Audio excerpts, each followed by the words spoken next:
or not everyone makes it back to shore in the movie Lifeboat, I'll leave for you to discover. But what the film is really about is found families fighting together for their survival in waters that can be really tough to get through.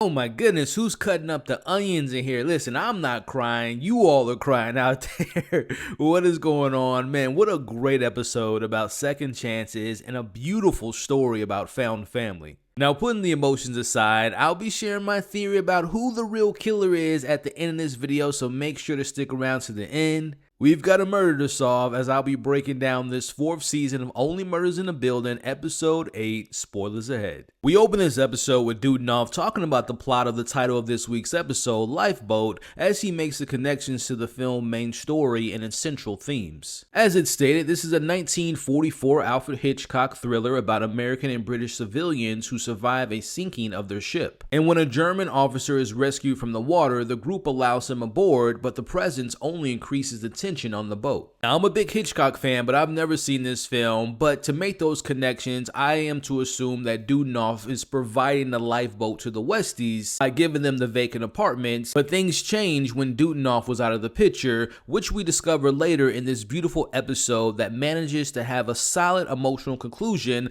again, about found family and showcasing the impact about giving people second chances. As we watch the individuals be invited to the Arconia one by one by their personal friend Dudenov, and we get to officially meet Helga in the flesh, which by the way explains who that person was in the photo that Eugene pointed out to Charles weeks ago. As Dudenov welcomes his friends and tells them, "Oh, hell, look who it is. Come on in, make yourself comfortable. I'm about to change your lives."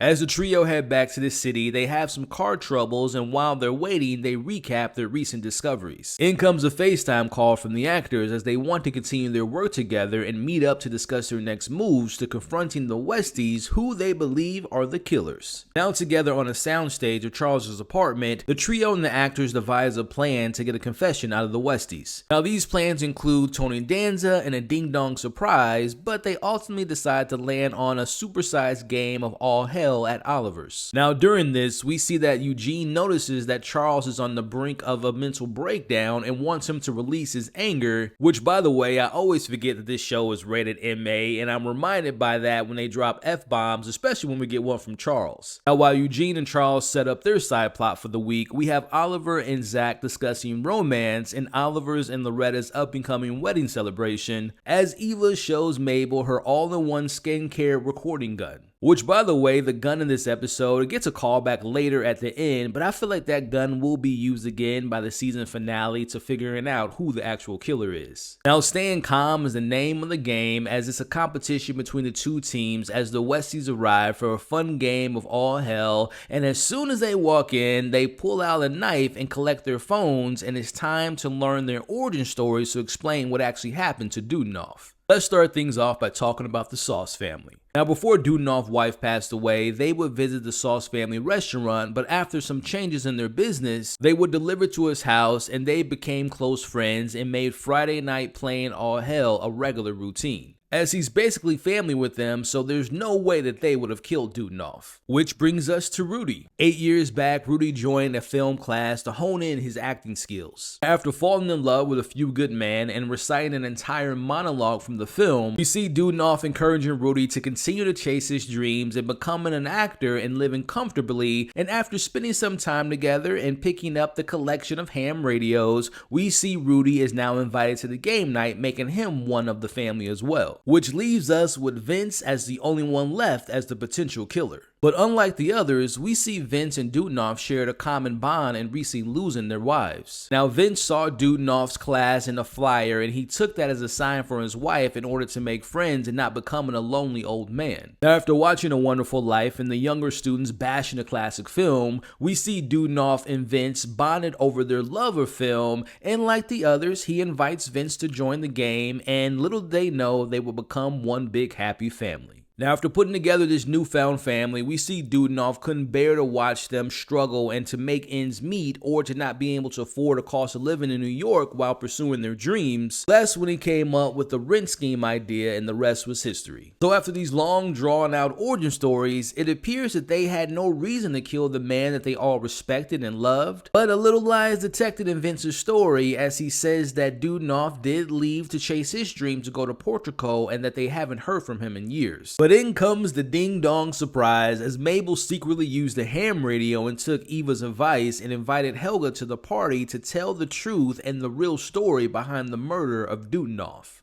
As Helga shares her story, like Vince, she recently lost someone close to her, and it was her father, and she took over his locksmith business, and Dudenoff was her client. Now, after revealing her knowledge of a Perfect Stranger theme song and knowing how to play Oh Hell, we see Helga was invited to join the card game routine and join the family, and also get in on the rent scheme situation. But after years of peace and harmony and pursuing their dreams, we see they all got letters on their doors saying that Dudenoff left to go to Portugal, or that's at least what Helga thought, and that's what her letter read. We see after some time had passed, Helga started feeling weird around the others because they would secretly listen to the trio's podcast and started to act weird around her, as Helga believed that this weird behavior stemmed from them being afraid that the trio would discover their secret and that they were responsible for all the strange things said in the murder podcast around the building, and she believed that they had something to do with Dudenoff's murder. Now, with all the cards laid out on the table, it is now time for Helga to learn the truth. Which, speaking of the truth, we see Eugene wants Charles to express his true feelings and his anger, which he does, and it leads to Vince showing them the movie that Dudenoff made with the help of everyone except Helga. As we cut to Dudenoff inviting Vince, Rudy, and the Sauce family to his own funeral. This is where he tells them to not tell Helga, and he reveals that he was recently diagnosed with an undisclosed illness that would only give him months to live. Now, instead of waiting to die, we see Dudenoff took the matters in his own hands and overdosed on some pills, and he wants to record his own movie, which, by the way, something I mentioned in my last week's breakdown, that he probably secretly made his own movie, but I digress. As we watch him record this movie for Helga as a plan B, just in case she blames them for his murder, as he also explains that he couldn't tell her the truth because it would remind her of losing her own father, and we can kind of see that they've kind of grown into having their own father and daughter relationship over time. As we see Dudenoff telling the Westies to tell everyone that he went to go pursue his dreams and move to Portugal, and that he'll never return, as he also requests for them to burn his body in the incinerator, which they did. I'll get more into this later in my breakdown, but I just want to give props to the writers for this episode, because we've spent most of the time seeing the Westies as either comic relief or a big red herring, and personally, I was never that much involved or had an in-depth connection with these characters emotionally, but this episode really did a phenomenal job of explaining their relationships with one another and how beautiful this message of found family of these characters lost in a world, but Dudenoff brought them together. I'll be honest, on the first watch, I had a little tear creep out of the corner of my eye. Well done to the writing, because again, the found family message just hit so good in this episode. Now, putting all the sad stuff aside for a second, can we be honest with each other? That is one crazy ass insane request to make of the people you love. Let me know in the comments now, if you were in the position of Vince and Rudy and the Sauce family, would you put your friend that you loved and became this kind of father figure into the incinerator? Which, by the way, this kind of reminded me of a film which I don't want to spoil if you haven't seen it, but it came out almost 5 years ago, and that's Knives Out. It kind of reminded me of that plot. After Helga and the Westies are reunited, we see Eva Longoria records this conversation of them basically admitting to having a hand in murder, but Mabel tells them something that made this already emotional episode even more emotional by connecting their relationship to their experiences to the trio, as she says, "Going to jail." No, you're not. Guys, we used to be three lonely weirdos living in the Arconia. The podcast brought us together. I don't want to use it to tear them apart. Now, we end this episode with Oliver showing Zach that he is a hopeless romantic and that we've got a wedding planned for next week at the murder building when Oliver and Loretta first met. We also get closure on the side plot with Eugene and Charles, as Eugene will play Charles with truth. Now, our trio is happy to get some closure on the Dudnoff case, but what about Saz? In comes Helga with her pig as she tells them about her experience with Saz and how she was the one who gave her all the information about the Westies, but also... Was another thing though. She talked about a stuntman on a movie called Project Ronkonkoma. She said he was her protege, but that he had messed up pretty badly and he was harassing her. She said, he's dangerous and he's gonna be the death of me. As they check this mysterious project, they discover that the stuntman that worked on this project was the one and only Glenn, as they're led to believe that he is the dangerous stuntman who Saz feared would end her life one day. Now let's just get one thing straight. We all know as fans of this show that when the show hands us a gift with a bow on it, that it's most likely nothing inside except for a big LOL and they got us. Glenn isn't gonna be the stuntman gone rogue and killed her, but more on that in a second. I want to first share my thoughts in my review of this episode before sharing with you all my suspect list after this week's episode. First off, this episode was phenomenal. I kind of spoke on it earlier, but I thought the emotional aspect of this episode and the story connections to the Lifeboat movie and having the double meaning of not just Dudnoff saving the people from the Westies or even helping them out, but you can look at that both ways, that the Westies actually saved him as well. But then to bring it back to the trio understanding their origins and connecting it to how they were lost and how they found each other was just icing on the cake of this beautiful episode. This episode also showcased the brilliance of this season's dual murders having an actual purpose and not feeling like filler.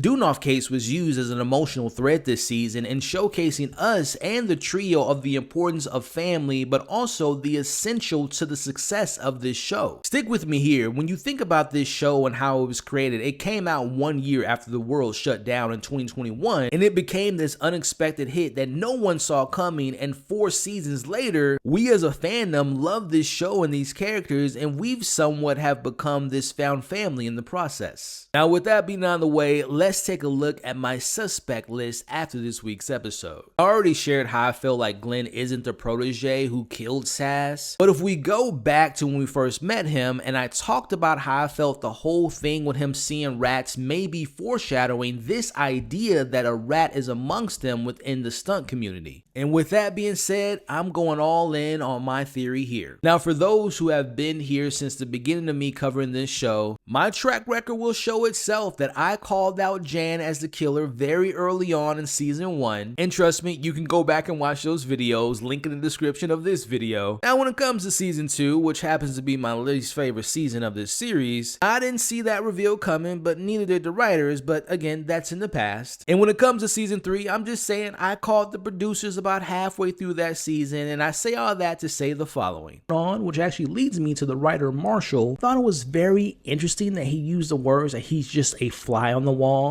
To me, in that moment, it plays in that scene, but I think about that meaning of fly on the wall. What has he been doing? What kind of research has he been doing to take on these characters to write them? How closely has he been paying attention to our trio? I am all in on the killer, or at least one of the killers, being Marshall. Now, I still think that there may be someone that helped him move the body, and that seems to still be a mystery, or he might be that freak athlete that they mentioned that he was able to get the shot off and get rid of the body at the same time. Now, as I stated in past videos, I feel Marshall isn't who he say he is. When we got his little backstory of him becoming a writer, what did we learn? Well, we learned that his glasses are fake, his beard is fake, and he models himself after his favorite writers and wants to pose as one. I believe he's posing as a nice guy who's trying to help the trio with the case, but secretly, he's just keeping tabs on them to make sure that he doesn't get discovered as the killer. Again, him being the protege makes so much sense to me because it goes back to how did he know all those details about the trio? Sure, he most likely listened to the podcast and profiled them to write the script, but I believe that he got all that information from Saz just casually sharing her information about the trio and how close she is to them.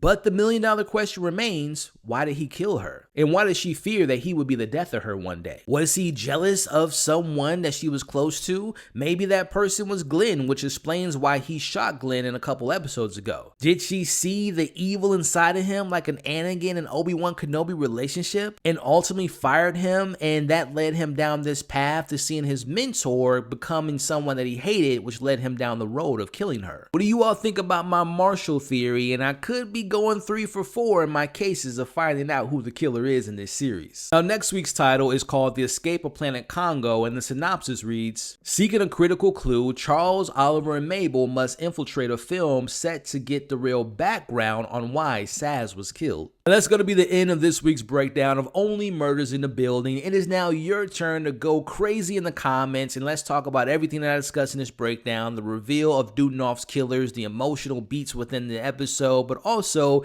make sure to share your deeper meanings that you took away from the episode, your Easter eggs, and of course, let's talk about theories. Who's the killers? Who's the protege? Let's have some fun in the comments below. Now, of course, if you made it to this point in the video, again, I will continue to always do this because I really do appreciate your support. Make sure to put in the comments right now if you're still here, #FoundFamily. Now, we only got 2 episodes left, and I'll be back to discuss episode 9 next week. But again, if you all appreciate these breakdowns, do me a huge favor. Hit that like button, hit that share button, share this video to anyone and everyone you know that loves talking about the show just as much as we do. And hey, if you've been here this whole time and haven't subscribed, do me a favor, stick around, hit that subscribe button, hit that bell notification, and don't forget, you all are amazing, stay safe, and I'll catch you all on the next video.